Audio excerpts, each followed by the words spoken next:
सेना जिन artillery gun का प्रयोग करती है वो बहुत दूर तक वार करती हैं। गनर को एक निशाना दे दिया जाता है और वो उसको फीड करके गोले दागता जाता है। निशाना तय करने की जिम्मेदारी गुप्तचर और रेकी करने वालों की होती है। वो बताते हैं कि दुश्मन का ठिकाना कहाँ है। लेकिन जो व्यक्ति आर्टिलरी गन को चलाता है उसको कभी नहीं दिखाई देता कि गोले निशाने पर गिर रहे हैं या नहीं। इस काम के लिए एक ऑब्जर्वेशन पोस्ट यानी निगरानी चौकी होती है।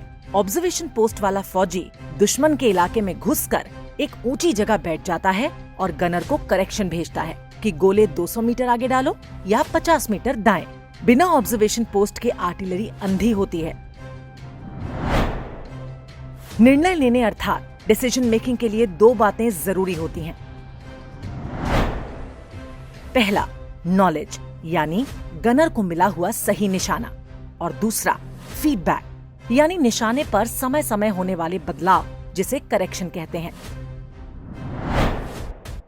एक निर्णय कितना प्रभावी होगा ये इस बात पर उतना निर्भर नहीं करता कि आपका आरंभिक आंकलन कितना सही है, बल्कि इस बात पर करता है कि आपका फीडबैक कितना सटीक है।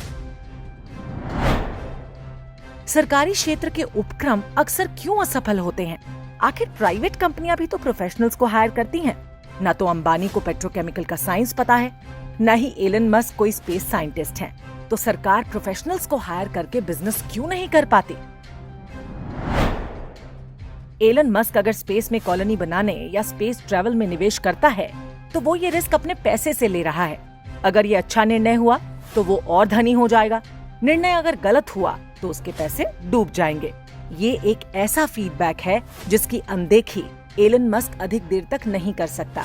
यदि वो इस निर्णय से होने वाले नुकसान पर ध्यान नहीं देता तो उसकी भी एक सीमा है, वो दिवालिया हो जाएगा। लेकिन उसके गलत निर्णयों का बोझ उठाने के लिए सरकार नहीं आएगी, उसे कोई सब्सिडी नहीं मिलेगी। निजी उद्यम सफल होते हैं क्योंकि निजी उद्यमी सरकारी कर्मचारी से अधिक सतर्क और सजग होते हैं। वो अपने निर्णयों के फीडबैक से स्वयं सीधे प्रभावित होते हैं। सरकारी कंपनी के फायदे या नुकसान से उसका कर्मचारी व्यक्तिगत तौर पर प्रभावित नहीं होता।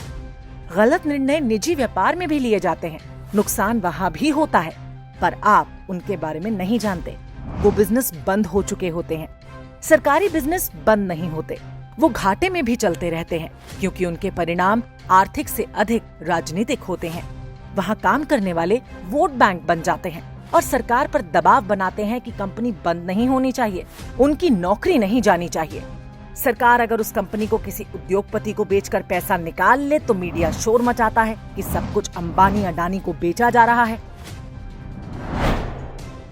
परिणाम ये होता है कि एक सरकारी उद्योग घाटे के बाद भी चलता रहता है। उसके घाटे की भरपाई जनता को करनी पड़ती है। हम गरीब होते जाते हैं, देश धीरे धीरे बिकता रहता है और हमें पता भी नहीं चलता।